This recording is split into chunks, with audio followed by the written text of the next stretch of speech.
Hello, Donna?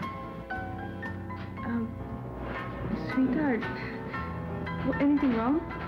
Hindi ako makatulog eh. Something in this room, nade-depress ako. Darling, there's nothing na pwede mo pang ipag-isip. Ligtas ka na. In a few days, makakauwi ka na. At ano, pagpapatuloy ko ang dati kong ginagawa, may pagpapatuloy ko mga dati kong pangarap. Can't do it alone, Donna.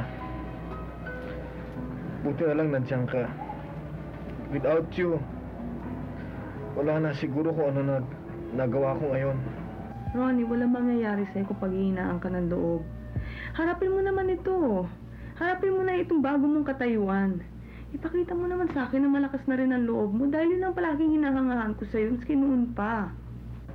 Alam mo, nabigla ako talaga dito eh. Di ko akalain na mangyayari sa akin to. This is unexpected. Di ko kaya to, Donna. Ronnie, I don't want to hear you talking like that. Ano ba naman? Please, stop talking like that. Would you kindly stay with me in the hospital? Once in a while?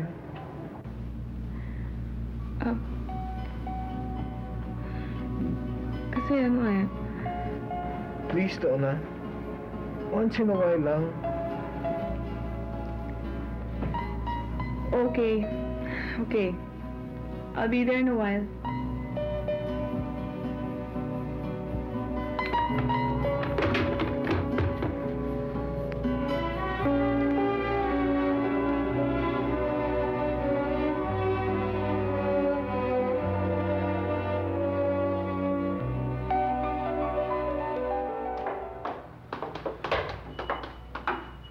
Saan ka naman pupunta?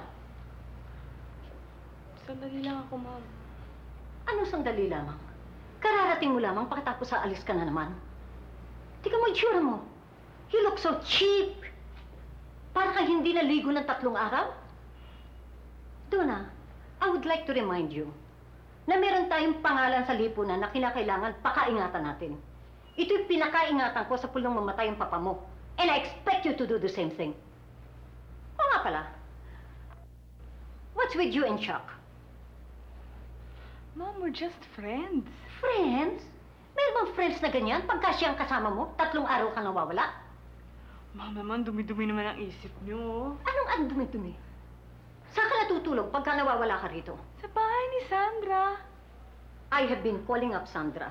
Sinasabi sa akin ni Sandra, matagal ka na niya hindi nakikita. Alam mo, sa akin naman okay lang eh. Kung talagang type mo si Chuck, okay. Sabi mo sa kanya, pumunta siya rito, kausapin ako, para malaman ko kung ano talaga intention niya. O, sige, ma'am.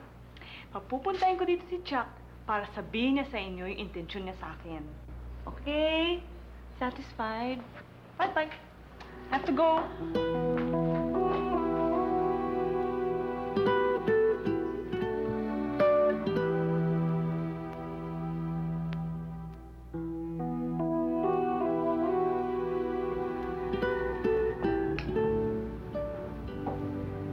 Do you want me to take you home, sweetheart? Hindi, huwag mo na. Bakit naman? Ayoko kasi maabutan na naman yung tawag ni Ronnie eh. Pilitan na naman ako kausapin. Hindi mabuti. Para masabi mo kung anong dapat mong sabihin sa kanya. O baka naman nagbago ang isip mo. Hindi. Gusto ko na nga sabihin sa kanya yung desisyon ko eh. Kaya lang, hindi ko... Kinakabahan ka na naman, yun ba? Hindi nga eh. Hindi na nga ako natatakot eh. Yun nga lang, nararamdaman ko lang. Parang awang-awa na ako sa kanya eh. Kaya mo ba naman tumatawag yun sa bahay? Kinakausap ko mga maids ko, umiiyak. Hinahanap ako. Matigas talaga ang ulo mo, no? Eh kung sinabi mo na ba sa kanya na wala na sa inyo ang lahat, eh di gagaan ang loob mo.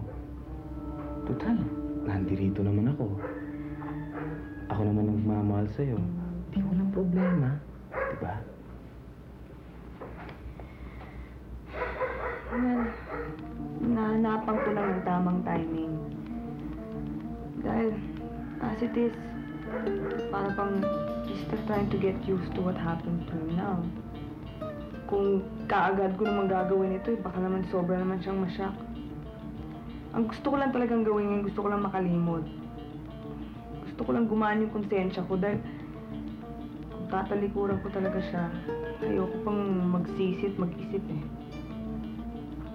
Don't you worry. Nandito naman ako. Hindi naman ako nawawala sa'yo. Okay?